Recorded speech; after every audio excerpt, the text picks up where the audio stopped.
And today's Forgotten American story will be, what can we learn from the Pilgrims about how they learned gratitude? So if you remember in past shows, we talked about the Pilgrim's second Thanksgiving and the common store of which ways of providing for themselves and for each one in the colony, and how they staved off the year and how so many of them were not able to live through it. So Lydia, tell us about the common store and the problem that the Pilgrims had, please. Well, yeah, just to review what we learned in a previous show, that the Mayflower Pilgrims were brand new to this country, and there were half of them. There were 102 that started out on the Mayflower and about 52 that survived that first winter in America. And one of the problems was they all were supposed to work, plant crops, etc. And this was the year after they got here, that spring. And then they would put whatever they earned, whatever they harvested, into a common store or common pot. I guess you could call it that, only it was a lot more than we could put in a pot.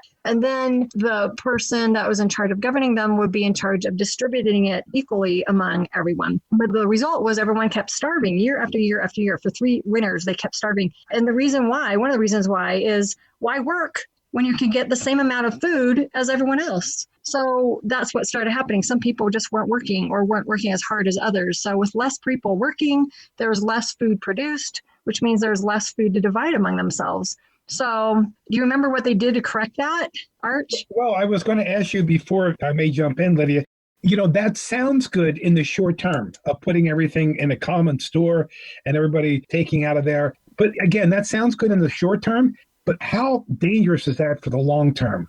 Well, yeah, especially there's so many other factors. I mean, like I mentioned, it depends on who's governing that process, that redistribution of food process, or if we want to make it to modern day, redistribution of wealth. Who's in charge of that? Can we trust that person? Is that person going to take as good care of us individually as we could take care of us and our own families individually if we got to do a different form of economy? So you were saying, Letty, that as time went on, less people worked through this process, which means there was less food produced, which means there was less food to divide among the people. Yep. And so that's one of the reasons why there just wasn't enough to go around when they divided it all out. So an interesting thing then was that third summer when Governor Bradford said, you know what, let's try something different. Let's give everyone their own little plot of land, and they can do with that piece of land whatever they want. They can plant. They can be loafers and just watch TV all day, even though they didn't have that. They can just do whatever they want. It's your stewardship. It's your responsibility. Plant corn. You can weed your corn. You can hoe your corn, or you could, not water your corn or whatever. And as a result, when the Pilgrims knew this is their responsibility, then all of a sudden there was like new life into the colony. And that's what we were talking about in one of the previous shows, is that the shirkers in the other form of, common store now became workers. Shirkers became workers. And now everyone's out there working because they know they're going to starve individually as families if they don't get their buns out there and start working. And so that's called free enterprise. So free enterprise is private ownership of property. So they each were given their own plot of land. And free enterprise works because, think about it, how much better do you treat your own property versus somebody else's, or if you're just renting or something? So if you own it, you take better care of it and you make more profit. That is just human nature. It works with human nature. And then they were free to keep their corn and everything they harvested. Each individual family was able to keep their own profit, their own proceeds of their work, which was in this case produce, and keep it, and then be able to do whatever they want with it, whether it's to trade it for other things from other people, or to sell it, or to store it. And so free market is you're free to keep your profits and transact with others. In essence, you keep what you earn, others keep what they earn, and then you're free to buy whatever you need from others, and others are free to buy whatever they need from you. So it's a nice exchange. And so, Lydia, their motivation was to work so they would not starve, to work so that they would be able to feed themselves and feed their families to be able to survive. And then what was interesting, they did even more than survive. They actually prospered to the point where they had more than enough, where they could, for instance, trade with the Indians to get other items that they didn't have or whatever. And I was thinking something else, because oftentimes you and I both hear that so many people say, well, the free enterprise system or the free market system is basically selfish. And the Pilgrims had that system not because of selfishness. They had that system so they were able to survive. Yeah, yep, to survive. That was the whole point. And they did survive. From that point on, they didn't have problems with starvation. And that's They why had other challenges, but not starvation. and So, that's what I was going to ask you. How well did this system work for them? This free market, free enterprise system. well, it worked awesome. In fact, isn't that what they practice forevermore? I mean, the colonists practiced that, and we should still be practicing that, you know? And this is the awesome thing about free market and free enterprise is then it's up to the people to help others out that are maybe hard on their luck, you know, maybe the widow, the orphan, those that are sick and afflicted. And that blesses the individual. When you are able to produce enough for not only yourself, but you have enough that where you can help others, that's awesome. And that's what made America, and we'll talk about this in another show, but that's what made America so prosperous. I think we're one of the top countries or the top country that has helped all other countries out in need who have been hard on their luck and have needed financial assistance or medical assistance or food for their countrymen. America has come to their aid because we've been able to prosper so much under this form of economy of free market and free enterprise. With their second Thanksgiving that you have talked about, was their second Thanksgiving a direct result of this new free market, free enterprise system? Yeah, it was a direct result of that. And there's another factor in there. If you remember from one of the previous shows,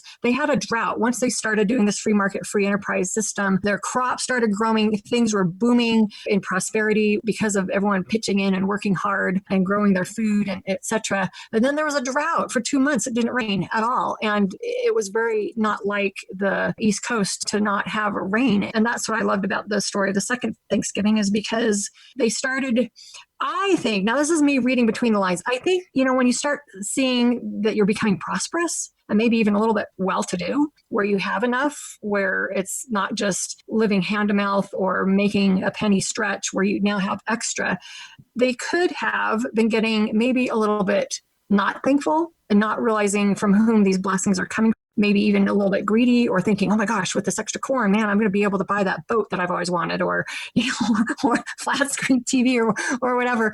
And so they had to start looking inwardly because when they started realizing their crops are now failing because they haven't had water for 2 whole months, then they started looking inwardly and looking upwardly as well to a divine power, to God, and started searching their souls and making sure they are right with God. And it's documented. Edward Winslow, he was a separatist who traveled on the Mayflower in 1620. He's one of the several senior leaders on the ship. And he also was a leader at Plymouth Colony. And he's one of the signers of the Mayflower Compact. This is what he wrote. He said, "But oh, the mercy of our God, who was as ready to hear as we were to ask." Before I finish with this quote, they started fasting and praying to God, please help us. We're going to starve again if we don't have rain. And he continues, he says, "For though in the morning when we assembled together, the heavens were as clear and the drought as light to continue as it ever was, yet before our departure, the weather was overcast. The clouds gathered on all sides. On the next morning, distilled such a soft, sweet, and moderate showers of rain, continuing some 14 days, and mixed with such seasonable weather, as it was hard to say whether our withered corn or drooping affections were most quickened or revived. Such was the bounty and goodness of our God." So to them, they recorded that they had a miracle. They started praying to God and praying for rain and maybe correcting some of their attitudes or whatnot to get good with God. And he did send them rain and they had an abundant harvest. And that's what also helped them celebrate a second Thanksgiving. And Lydia, today we're ready to celebrate what year anniversary of the Mayflower Pilgrims? 400th anniversary. Oh my goodness. If someone lived to be 400 years old, do you think we'd be celebrating that? And it would be broadcast all over America, you know, hey, so-and-so reached 400 years. Well, Lydia, do you and I know somebody that's 400 years old? You. Okay. I wasn't thinking Kate. But you know, okay. But if I'm 400, I don't remember back to the Mayflower Pilgrims. So, well, maybe dementia has something to do with that. 390 years old. So yeah, we'll be celebrating the 400th anniversary of the Mayflower Pilgrims landing in America on November 11th of this year, because on November 11th, 1620 is when they arrived. Well, we started talking, Lydia, at first about gratitude and the Pilgrims' gratitude. And all the hardships that they went through and the cold and the extreme cold and the coming over here, and so many of them died, and the persecution from people on the Mayflower. Where do you get the idea that they had or they demonstrated this gratitude? again, in a previous show, I actually own an 1898 copy of his journal. The first printing of William Bradford, or Governor Bradford. He was the second governor of Plymouth Plantation of the Mayflower Pilgrims. I found it in his, well, we call it journal, but he didn't really document the journey from the Netherlands to America and then the establishment of the colony till after they were pretty established. Because you can imagine it was all they could do to just survive, find firewood, build a fort, build homes, plant food, make food, find food, hunt for food. So I found it in his account. Well, we call it journal, but in his account later of what they experienced and what they endured. So 1898, folks, that's an old book. I keep it in bubble wrap. Someone said I probably should do something different to preserve that book than put it in bubble wrap on my bookshelf, but that's where it is. Lydia, how many of the Pilgrims were really sick, and or how many of them from the original Mayflower died relatively quickly or soon on the Mayflower or after they landed up in New England? Well, from what I understand, over half died that first year. They suffered from scurvy. That's a vitamin C deficiency from what I remember. Fever, chills, hacking coughs from chest infections like tuberculosis and pneumonia. And after they landed, it was those first 2 months. That's where most, at some time, 2 or 3 pilgrims a day were dying the first 2 months after landing here in America. And at one point, there were only 6 or 7 pilgrims left to take care of all the others, about 50 other pilgrims that were too sick to take care of themselves. And even the Governor John Carver, he was the first governor, was taken ill. And so was William Bradford, who took Governor Carver's place as governor when Governor Carver died. So that was huge. They had pneumonia, and tuberculosis and pneumonia was a big thing that took many of their lives. So they had a choice. Who's going to take care of the others? I was going to ask you, what was their attitude towards those who were sick or getting sick? And remember that they knew that most of them that got really sick probably were not going to survive. Yeah, they were contagious, Yeah. You have a choice here, taking care of others that you don't know if you're going to get their illness, if it's contagious or not, or just let them suffer. But here's a quote from William Bradford from his journal, which I have. This is his grammar. This is his English. I'm reading it just the way he wrote it. He says, quote, "There was but 6 or 7 sound persons who, to their great commendations be it spoken, spared no pains, night nor day, but with abundance of toil and hazard of their own health, fetched them wood," meaning they're getting wood to take care of the sick people, "fetched them wood, made them fires, dressed them meat, made their beds, washed their loathsome clothes, clothed and unclothed them. In a work, did all the homely and necessary offices for them, which dainty and queasy stomachs cannot endure to hear named, and all this willingly and cheerfully, without any grudging in the least, shewing herein their true love unto their friends and brethren, a rare example and worthy to be remembered." That's William Bradford's own words. Oh. And so after that first winter, were there more that came over from Europe to join this colony? Yeah, that's what is amazing is once those first 3 winters are over and they survived starvation, and now they've got their own plots of land, they're planting it, they're working it, they have an abundance, the rains come. Guess what? We've got the ship Fortune arrived, and that ship brought 35 more colonists, and none of them brought extra food, clothing, blankets, or other supplies for them to subsist. So now the Pilgrims have another choice. Okay, what are we going to do about these 35 people that are here? Because look, we did all the work. This is our food. These people ate all theirs. We didn't bring enough or whatever.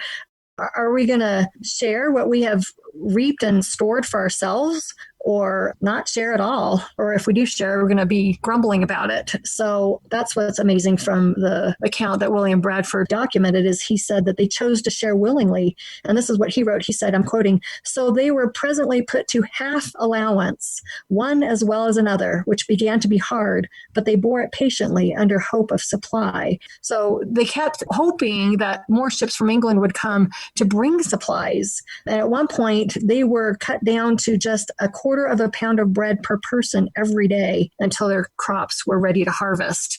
So I don't know, how much does a loaf of bread weigh? I know, it's not very much. Yeah, so just a quarter of a pound per day. And especially if you're working, you're probably burning that off really fast. So they were getting weaker and weaker. How many winters, Lydia, did the Puritans survive that coastal wilderness before the colony really became solidified and growing and prosperous?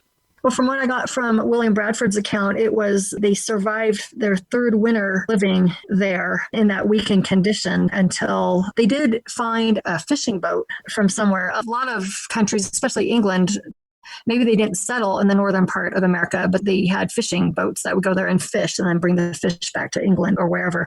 And so they did find a fishing boat that did help them with some food while they were waiting for their crops to come in. But when they came in, it was a bounteous harvest.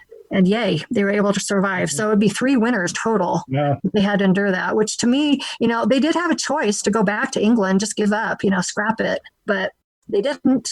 So with this free market, free enterprise system and this attitude of which you shared with the listeners of gratitude, what other snippets can we learn from the Puritans as far as their life and their lifestyle and their dependence upon God? Well, I love how these hard circumstances really tested and exposed their true character. I mean, when you're starving and then you're working hard and you have a chance to see your crop grow in and it's coming nice and full and healthy, and then there's drought, and then you pray to God, crops revive, and then a ship comes in bringing all these hungry mouths to feed. It's a test. And how many tests do we go through as human beings? And how do we respond, especially when things might look unjust or not fair? But I love how they chose to have gratitude for what they had and demonstrated, it's a term called public virtue, and I love that says in essence, they will reach out to others if it's no fault of someone else's. And maybe if it was someone else's fault, they still had compassion on that person and extended their kindness to them and shared what they had. And one of the quotes too, there was a difference between how the Pilgrims treated each other and how the crew of the Mayflower treated each other when they were all sick. So William Bradford recorded a quote that is just, to me, phenomenal. It shows the difference between how the crew treated each other and how the Pilgrims treated each other. He says, "The disease began to fall amongst them," meaning the crew, also. "So as almost half of their company died before they went away, they began now to desert one another in this calamity, saying they would not hazard their lives for them. They should be infected by coming to help them in their cabins, and so, after they came to die by it, would do little or nothing for them. But if they died, let them die. But such of the passengers," meaning the Pilgrims, "as were yet aboard the Mayflower, shewed them," meaning the crew, "what mercy they could, which made some of their hearts relent, as the boatswain and some others, who was a proud young man, and would often curse and scoff at the passengers. But when he grew weak, they had compassion on him, and helped him. Then he confessed he did not deserve it at their hands. He had abused them in word and deed. Oh, saith he, you, I now see, shew your love like Christians indeed one to another, but we let one another lie down and die like dogs." So we learn from the Pilgrims this free enterprise system, this free market system, and their heart of gratitude towards God for what they were able to survive and then begin to plenish as a colony. And now we're celebrating the 400th anniversary of the Mayflower Pilgrims. So we want to thank you for that. And we want to invite everyone that's from 8 to 108 to continue to listen to We the Kids. And something that we would like you to ponder is, even when the Pilgrims had very little, they chose to show gratitude for what they had. The Mayflower Pilgrims' gratitude affected their attitude. Their attitude of gratitude affected their ability to survive even when the circumstances were very hard and beyond challenging. How will we choose to react to our difficult and challenging circumstances? Good question. Good luck with that, Arch. So, hey, we want to make sure that you know that over 35 million people can trace their ancestors back to one of these Mayflower Pilgrims, and you might be one of their descendants. You can purchase Forgotten American Stories Celebrating America's Constitution on the WeTheKids.us website. Thank you so much for supporting We the Kids. We now invite you to see what the We the Kids Liberty Players are up to. Hi, I'm Ryan. I'm 13 years old and I live in New Hampshire. And I'm Sammy. I'm almost 10 and I live in Idaho. And I'm Karsten. I'm 11 and live in Indiana. We're the We the Kids Liberty Players. Earlier, we made a gratitude list of the top 3 things we are grateful for and why. I'll bet you're all curious to see what we came up with. I know I'm interested to hear what you put on your list, Ryan and Karsten. I'm also wondering if there is anything on your list that I also have on my list. There's only one way to find out. Let's start. Ladies first. Thank you, Ryan. Okay, the first thing I put on my list is family.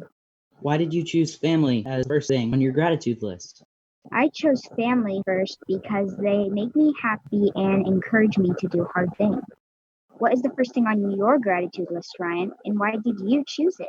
The inventors, because if they were not around, we'd still be living in caves without fire. What's the first thing on your gratitude list, Karsten? I chose my father. Why did you choose your father? I chose my father because he's always encouraging me to do good things and he loves me very much and I love him very much. That's a great thing to be grateful for. Ready to hear the second thing on my gratitude list, Ryan and Karsten? Yes, I'm ready. I'm ready too. Second, I choose the scriptures because they help me learn new things and my faith grows. Nice. What's the second thing on your gratitude list, Karsten, and why did you choose it? The second thing on my gratitude list is my guitar. And the reason why it's on my gratitude list is because I like the way it sounds and it makes me feel happy. Thanks for sharing what you guys are grateful for. What did you write down for your number 2 on your gratitude list, and why, Ryan? The trees and plants, because they give us oxygen. Oh, that makes sense. So what did you two write down on your gratitude list for 3? Well, we should probably explain that for our individual gratitude lists, we were asked to write down something for number 3 that had a different twist. We were each asked to write down a hard or difficult thing we experienced in our lives and why we were grateful for that experience. It reminded me of the book The Hiding Place by Corrie ten Boom. It is a true story about Corrie and her sister Betsy, who were taken from their home in September 1944 and forced to live in Ravensbrück, a concentration camp in Germany during the time of Adolf Hitler's orders to exterminate the Jewish people. The building Corrie and Betsy and many other women were forced to live in was infested with fleas. But Corrie and Betsy chose to be grateful for the fleas because they realized that the Nazi soldiers and guards who imprisoned them did not come into their building to beat them and rape them like they did to the women living in other buildings at Ravensbrück. Wow, did that all really happen? Yes, Karsten, it really did happen. I've learned that this is one of the reasons why we should all be thankful in America for our U.S. Constitution, which prevents someone from taking all of the power over the people, executive, legislative, and judicial, just like Hitler and many others have done in history, which have resulted in deaths of millions of innocent men, women, and even children like us. What's executive, judicial, and what was that word? Legislative. Our U.S. Constitution, the supreme law of our land, divides the power between different groups of people whom we the people get to choose or elect to represent us to make our laws, which is our legislative branch of government or Congress, and to judge our laws according to the U.S. Constitution, which is our judicial branch of government or the Supreme Court, to execute our laws according to the U.S. Constitution, which is our executive branch of government, which is the President of the United States of America. I remember this from school. When these different branches of the power over the people, the power to govern we the people, are divided out among the people we elect to represent us, then it is less likely for a person or group of people to take away our individual, unalienable rights of life, liberty, and pursuit of happiness, no matter who we are, where we live, or what we choose to believe. That's definitely something we should all write down on our gratitude list. For sure. So, Karsten, what did you write down on your gratitude list for number 3? What hard thing have you experienced that you are grateful for? I hope it's not for fleas. No, thankfully I don't live in a building with fleas like Corrie and Betsy had to. I wrote down that I'm thankful for the event that me and my cousin got separated as my third, and here's why. When we got back together and in contact, we were having so much fun with this reunion.